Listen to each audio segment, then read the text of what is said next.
Hello, welcome to another episode of the Rippling Pages podcast. Great writers making waves with the word, all in conversation with me, Liam Bishop. And today I'm joined by Charlie Baylis, a poet from Nottingham, UK. Charlie's poems have been nominated for the Pushcart and Forward prizes, but it's his new collection which we're discussing today, Santa Lucía, published by Invisible Hand Press. It's a collection of kaleidoscopic imagery, shape-shifting chameleon-like forms. Split into the sections day and night, Charlie takes us into a world which both never sleeps but also never seems to wake up from a dreamlike state. When not writing poems, Charlie is either publishing them as editor of Anthropocene or in his role as chief editorial advisor at Broken Sleep Books. He's also the Poetry Reviews editor at Review 31. Charlie joined me from Madrid. It might seem an obvious place to start, but I wanted to get an idea of how you built up this world of Santa Lucía. The collection is based on a place in the real world, but why Santa Lucía? Why Santa Lucía is purely because it was a neighborhood near where I lived in Cartagena, Spain, and a nice, working class neighborhood near the sea. I liked walking through it, and there was a nice chapel if you went up some hills. So it is a real place.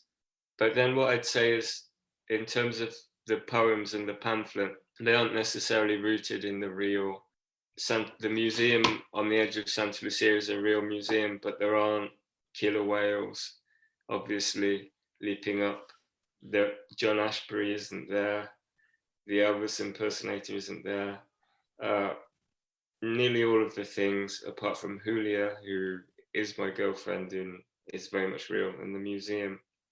Those are the real things. And so it is a place, but place I'm writing about isn't necessarily the same place. As you said, there is some of the imagery that you have in there isn't real, or it might be real somewhere in the world. I think of the pink horses, and even through this, I still feel like it is a collection about a place. I guess in the same way that think about Keats and think about Shelley writing about places they experienced and traveled to. I feel like there's somewhere within this collection, this place is rooted within the real world, and it doesn't feel entirely real, but it's a place that you become lost in, or a place that the reader becomes lost in and tries to find and witnesses. I guess you trying to find a way through this world. I mean, obviously, place is important because the title is a place, but again, it's not necessarily a real place. It's a place, it's an imaginary place, right? And the poems, although they're grouped under Santa Lucía, that may not necessarily be, they may be different places and different imaginary places. The first two are Santa Lucía poems, and then after that, they weren't all written there. Some written in Madrid, some written elsewhere. I think place is important as a poet, but I wouldn't necessarily say that I'm a poet of place. I guess when I'm talking about place, I guess you won't go into this collection and you won't see landmarks or, places that you recognize. You're not writing about specific kind of locations or things from the environment, but I kind of felt like it was thematic in the sense that they were, placed within some kind of world. And I don't know if I'm sort of impressing too much on what the poet's art is and what a poet does and how a poet writes a collection. I imagine that you don't sit down to write these all in one kind of series or what have you, but I felt like there was an effort to give this place some kind of logic. You're right. The title was there before most of the poems. And when I had a poem that I thought was for Santa Lucía, I put it in the Santa Lucía folder. So it wasn't, first of all, a way of organizing stuff. And so while I was writing this, obviously I was writing other things that weren't for it as well.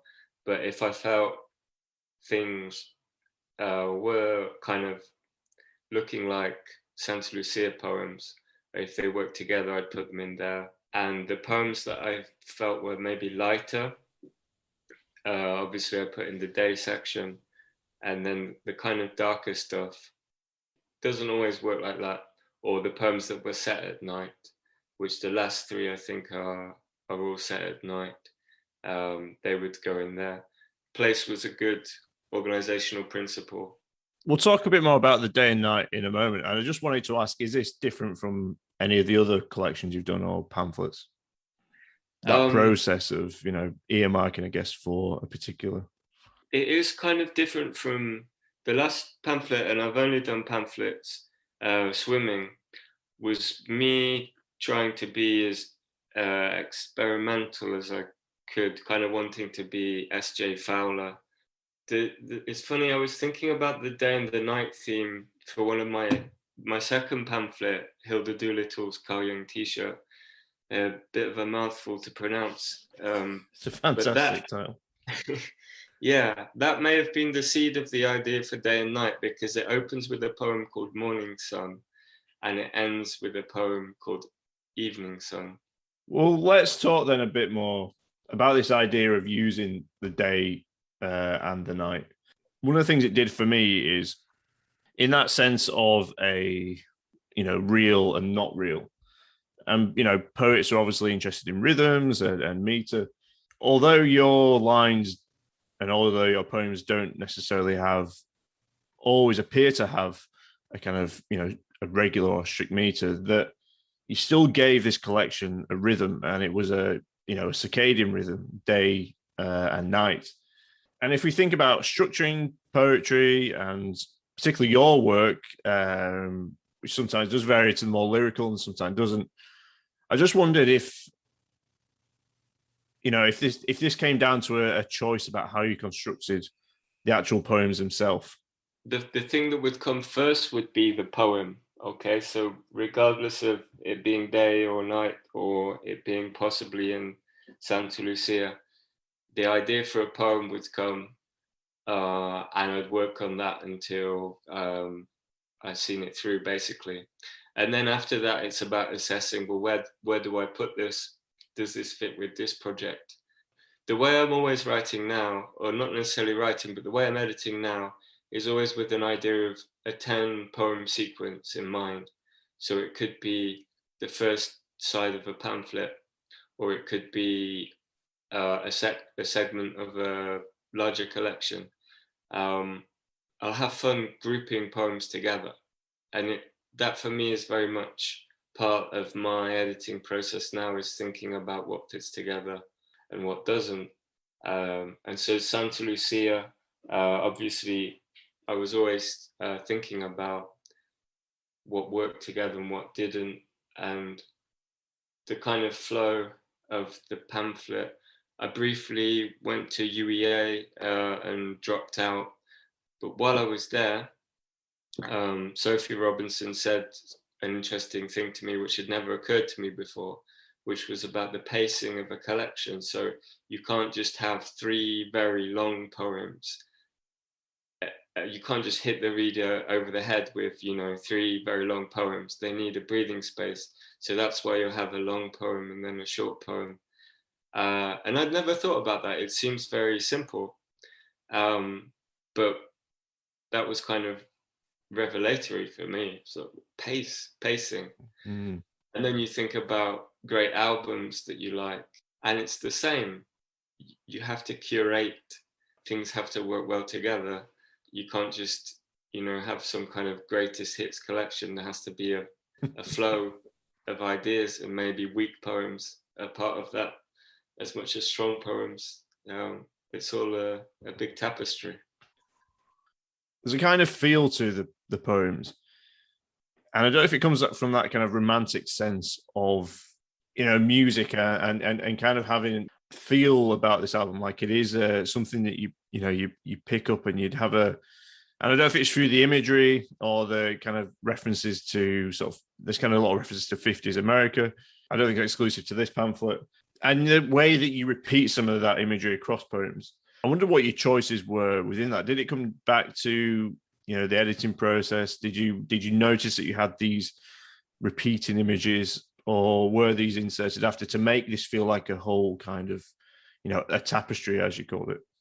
Definitely the latter. When I'm editing, repetition is a trick. It's like it's a skill.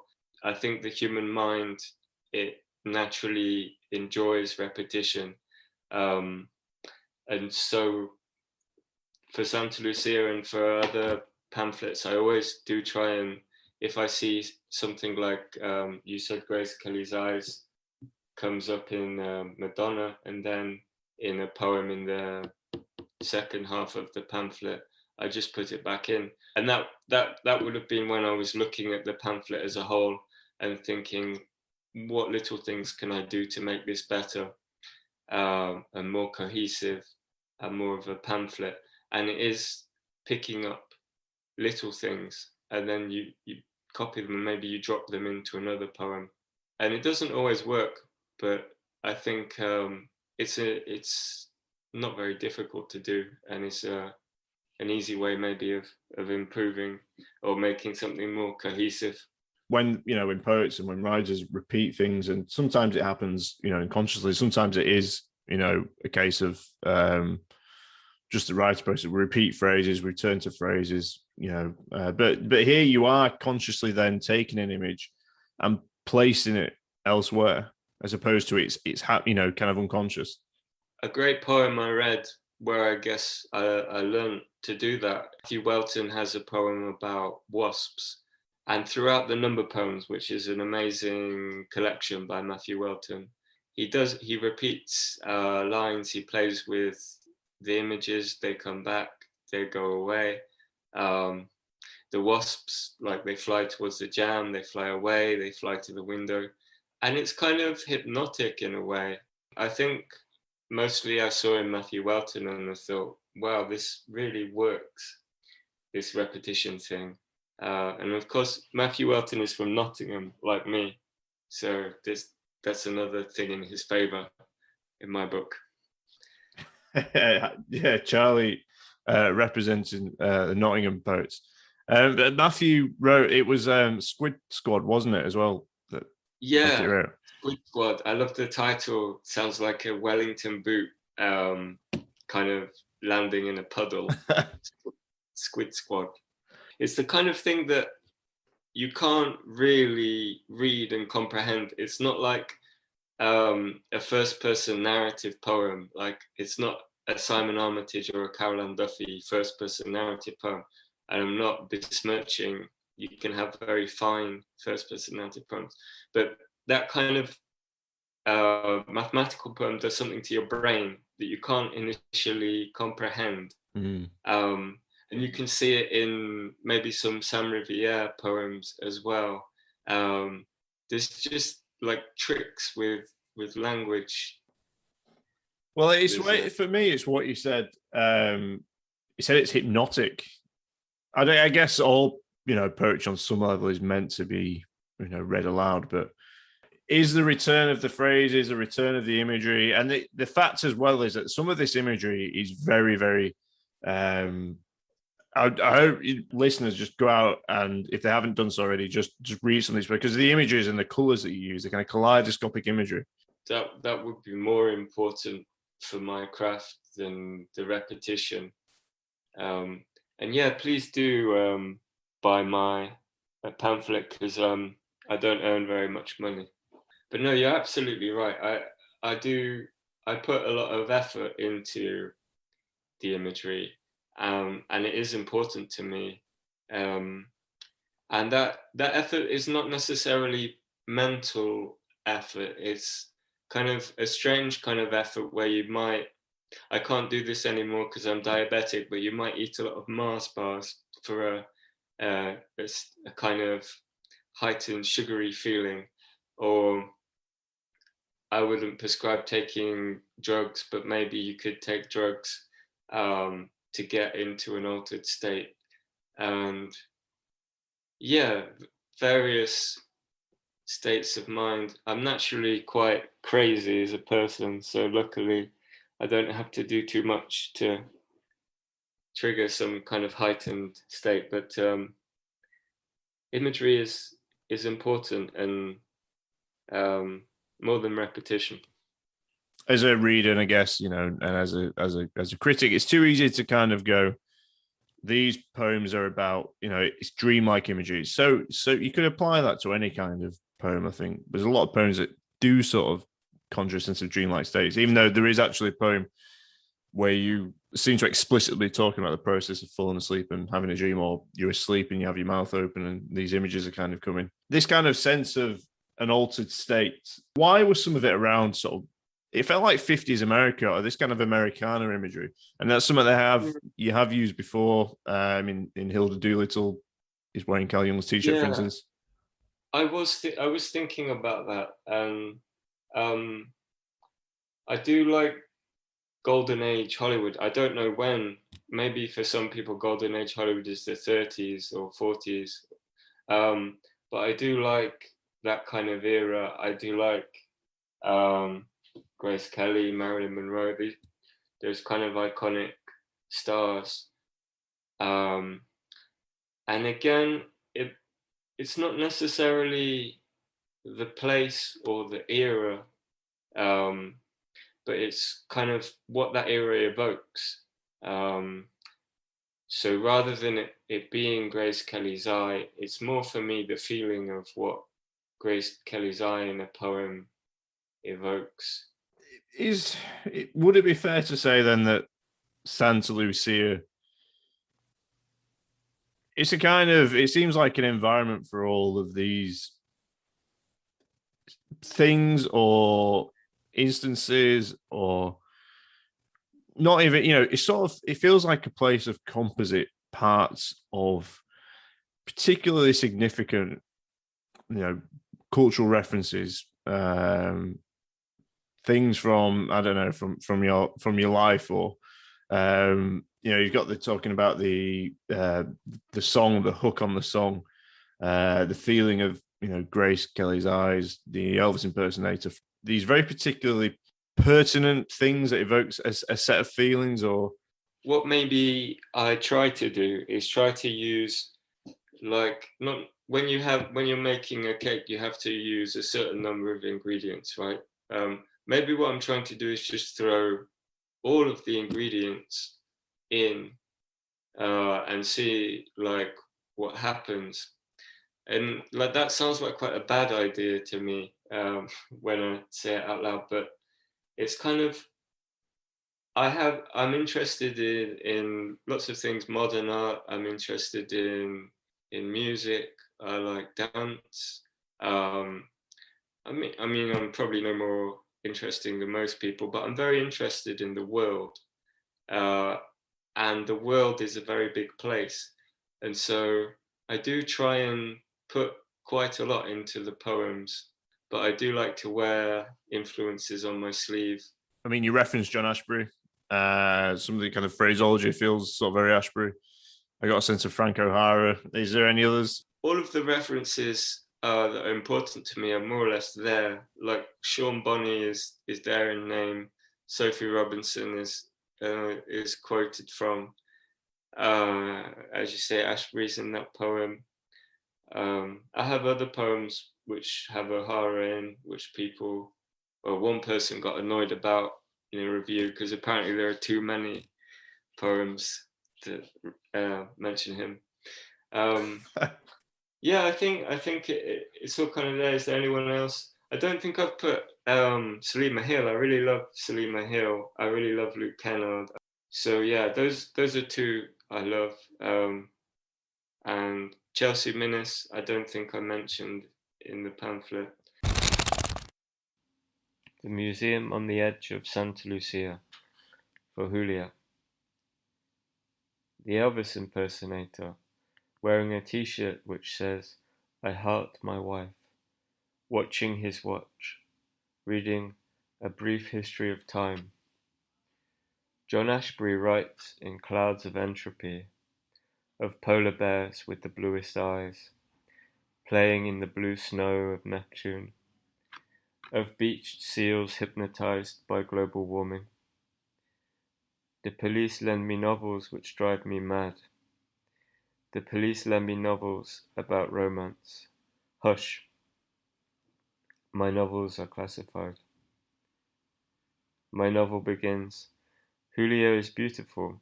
She works in a museum on the edge of Santa Lucia. I meet her on the pier where the orcas leap over our heads in beautiful conspiracies. Convex mirrors flipped vertical, concave mirrors flipped horizontal. My novel ends. I'm sorry for my moments of madness.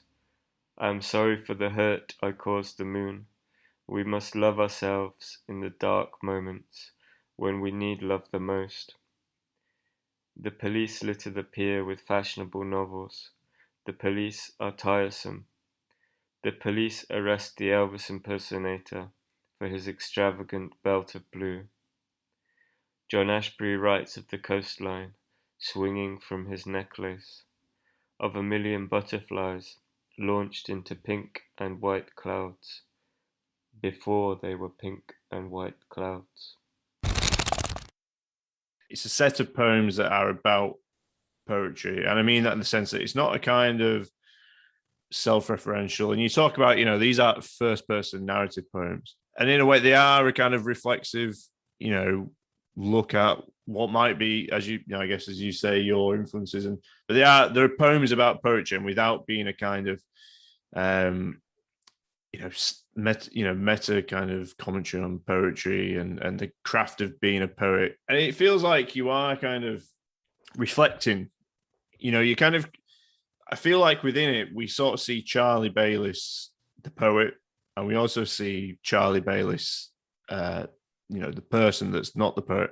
I don't know if you split those up so rigidly, but you kind of reference this idea of reflecting on the rhetorical walls, which occurs a couple of times. And there's a quote that I always remember from Hilda Doolittle pamphlet, and you say, talking about Charlie Baylis, his presence on Google outweighs my presence as Google. He is as real as a fountain pen, as a burning car. Yeah, that's a protest poem. Because too many people, you've never done this, too many people spell my surname with two S's. And so that poem's titled My Name Only Has One S, and is about supposedly whoever the person that has two S's, Charlie Baylis, who I think it's still true to this day, Charlie Baylis with two S's poems. You Google that, and if you Google with one S, you won't get me. So I am now Charlie Baylis with two S's to some people, and that it's kind of weird. I quite like that weirdness, in the same way that when the bank write to me with two S's about my debts, it's not me. So you can't really going back to the question, persona is an important thing, and I do like to think about it. It is part of the craft, and I do think maybe I do have kind of this persona in the poem that isn't actually me. Not always. Sometimes, hopefully, I'm more honest and just myself. But that kind of, is it the fourth wall that filmmakers talk about? That is something I like to play with sometimes, and have Charlie Baylis enter the poem. I think it's quite funny. A lot of other poets I like do that. Luke Kennard, for example, inserts himself in some poems in a funny way. Aaron Kent, in his collection, the opening poem, has him in the third person, editors talking to him. So it's a cool thing to do. When fiction writers do it, it causes a kind of it seems to cause an absolute uproar.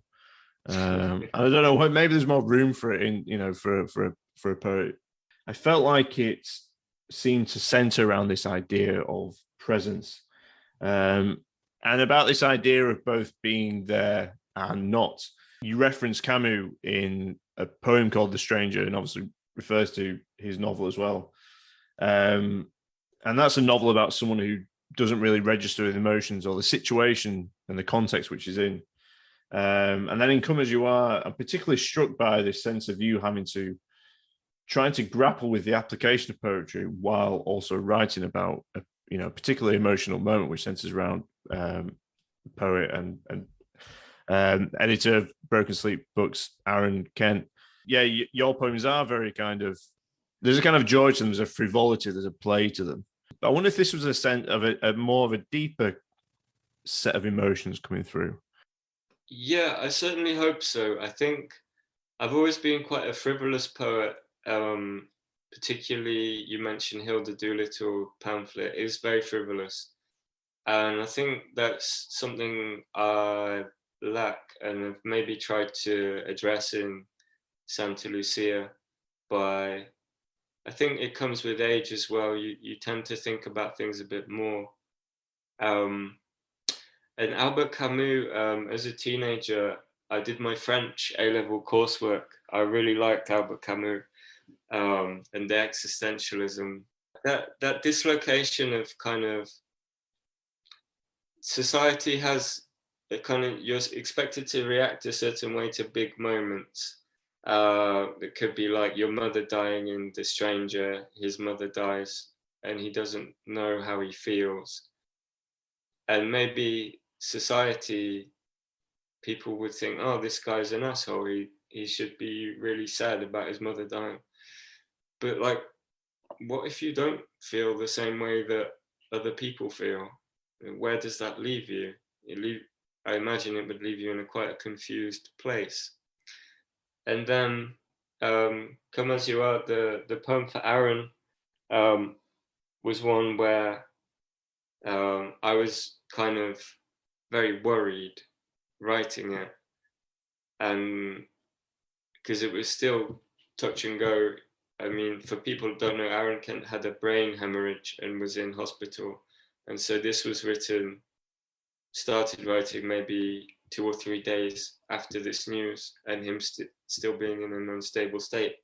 And I knew that I wanted to make it really good for him. And also I knew they would always have an emotional anchor.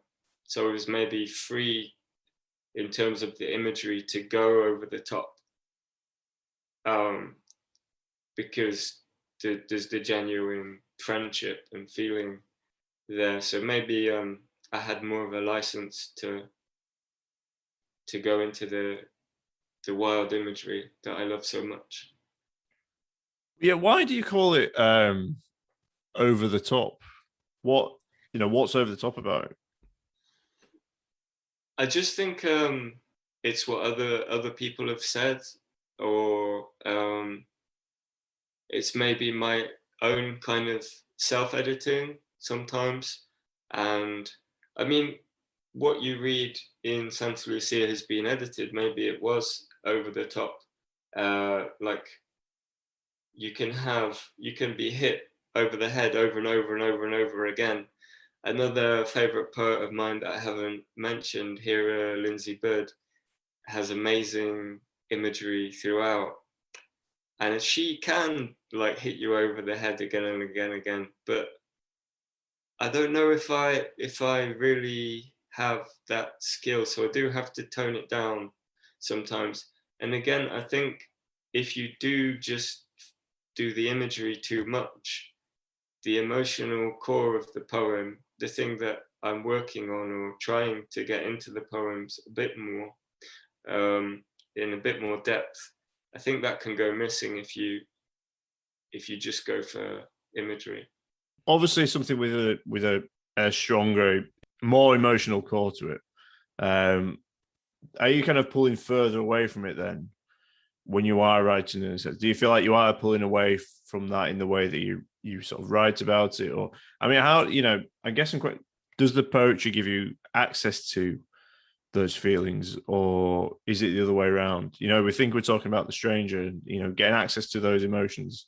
Really difficult question. Again, these are intellectual questions, and it's an easy thing to say, but it's very different poem to poem. So some poems I'll have the strong feeling and I'll be able to put down some emotion, but sometimes I write all the time. Yeah, sometimes I don't have access to the strong emotion, so it will be kind of a more aesthetic poem. Well, I think it's interesting that you say it's an intellectual question, and I guess maybe the way I ask sort of intellectual, but it's I guess I'm trying to ask more about the kind of non-intellectual aspects of writing poetry and the more kind of emotional or maybe even bodily, I don't know, aspects of writing a poem. I I think I'm kind of wary in a way of emotions, because stuff that I think is quite bad poetry is for me the kind of bluntly emotional poems that don't really explore a feeling but just tell you how somebody feels. I don't really get much out of that kind of a poem. So emotion, it has to be, for me, dealt with in a fairly subtle or nuanced way. And also, I, as a person, am not really very forthcoming with my emotions, but I, I guess I do have some repression of emotion about me as a person, and I think it's only natural that that would be reflected in the poems. And yeah, some I can see, like, in some ways I go to a great length to avoid emotion, and that could be where the imagery is comes from as well. So I just think it's a tricky thing. And imagine, I'm quite a romantic poet, and love poetry has been done since the dawn of time. So how do you bring a new angle to a love poem unless you're Luke Kennard? Uh, Definitely. I mean, yeah, definitely. And what I find interesting is that you are romantic I mean, obviously you reference your girlfriend in here, but I think you're romantic in the sense of the way you sort of approach some of your poems and the kind of, we talked about the 50s references and the kind of feelings you get from those. And if it feels like you're kind of romanticizing those in a way that, you're kind of giving a platform to them. But also there's another side to this. And I think there is what I noticed that you reference quite a lot is prophets and gods. I think that's a good point you make, and it's something that no one else has ever really mentioned. But I do consciously write, and it is only a recent thing. I guess in Santa Lucia onwards, is having, maybe not religious, and I don't really go for the word spiritual either, but kind of metaphysical questioning, some metaphysical questioning. It's becoming more important to me. And the funny thing is, my mum, she's retired now, but she was a priest. She was, first of all, a French teacher. And then when I was 14, she became a priest. My dad is a militant atheist. And so I've had Wow. quite a conflicted, I guess you could say, upbringing in terms of religion, but have always been around. I went to Sunday school. I'm not a Christian myself. I'm agnostic, I would say, but I've always been around religious iconography and stuff like that. And I do think these are things worth thinking about. I wouldn't want to read any poet who hadn't questioned their place in the universe. I mean, just come as you are, 'cause it's on the page, but Apricot Lakes, Dreaming of Low Clouds, Violet Dust, Pharaohs studying mysterious crates, chameleons, brain zipping down the clown lanes, snapping at a million fireflies. Although it's not necessarily in that poem, but when you come to a prophet or a god, there's this sort of, it kind of felt like there was a kind of sort of inhibiting presence, something that was reining some of this kind of wildness or colourfulness back. And I don't know if that is what you were talking about or not, but it just struck me. Yeah, I think there is. I think there's something to what you said. Like, I'm not sure. Recently, my grandma wasn't happy that I had swearing in my poems, and I'm not going to censor myself, but maybe there is some kind of guilt hovering the religious stuff is kind of that guilt I have over being too decadent. And there's that kind of, I don't know if this that kind of pop arty element to it, kind of playing on the repetition of those images and the colours and the kaleidoscopic sense of them as well, and the way you kind of repeat your images. I don't know if you have any influence from kind of pop art or 70s kind of art or anything.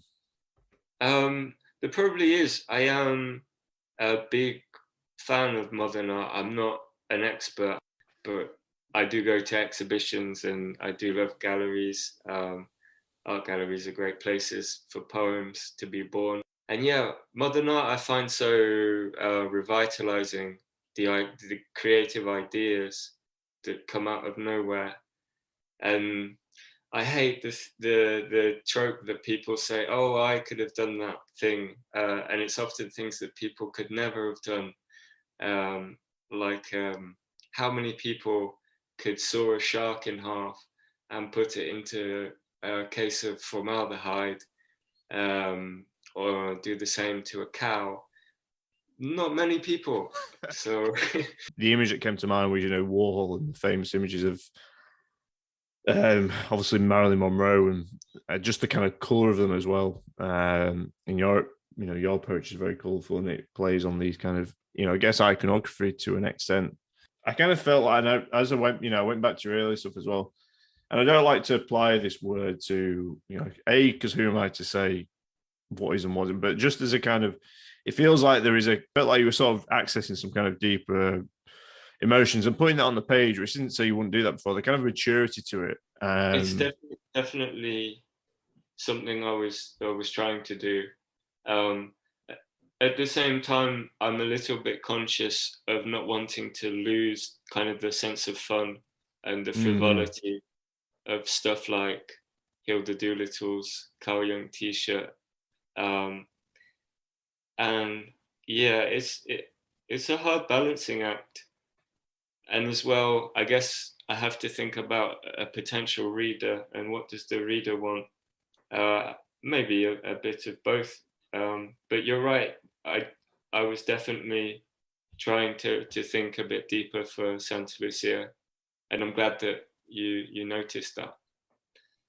Definitely, yeah, definitely. It rewards, like all literature is rewarded by rereading and be in this kind of world and explore it and just sort of take your time, I guess, which you kind of, it doesn't feel like like a dangerous environment that you're creating. It's even though there's that kind of deeper kind of sense to it, it's a kind of world that you kind of want to be in and explore, which some of the poems you are kind of literally exploring. Yeah. It's nice to hear. I think, if anything, it's a sum of its parts, right? And we've talked about Sophie Robinson, Matthew Welton, Sean Bonney, Frank O'Hara, John Ashbery. I think if a poet reads widely and reads and is passionate about what they read, then usually good stuff comes out, and hopefully it has with Santa Lucía. But I've certainly done my homework. I've been reading non-stop. This is what I read your interview actually with Andrew McMillan, and he said a similar thing, didn't he? He doesn't have to write every day, but he has to read every day. Yeah, it's funny because years ago I read an interview with his which said you need to be reading 100 poems a day. I was like, well, that's quite shocking because that's a lot. And I thought, well, I'll have to try. And I don't. And apparently he doesn't stick to that edict either. But I do think that is a good aspiration. And as well as not just a number, but targeted reading. I think it's important to read stuff that you're passionate about. People often say, on the other hand, it's good to read poets you don't like. I'm not really sure why you would want to if you don't like them. I read stuff that I like, which fortunately is 90% of the stuff I read. I do really love poetry. And yeah, 100 poems a day, Andrew McMillan, you can see from his poetry how good it is. the reward of all that work he's put into it. Santa Lucía is out now. It's available from Invisible Hand Press. Charlie Baylis, thank you very much for joining me and coming along to discuss more about your poetry. It's been great. It's been exciting. And, you know, as I and many other listeners will look forward to hearing where you go next. But for now, Charlie, thank you very much. Thank you, Liam. It's been a pleasure to be here. Thanks again to Charlie for joining me on the Rippling Pages podcast, and of course my thanks to you for joining me as well. I do hope you'll join me next time. I'm going to be joined by not only a writer, but a translator as well. Amelia Fryer will be joined by Zoe Perry as they discuss the writing and translation of Sevastopol, published by Lolly Editions. Now, if you'd like to get in touch with the Rippling Pages podcast, you can do so via social media at Rippling_Pages, and that's for both Twitter and Instagram. And do drop us a message if you enjoyed the episode at ripplingpagespod@gmail.com. That's ripplingpagespod@gmail.com. Until next time.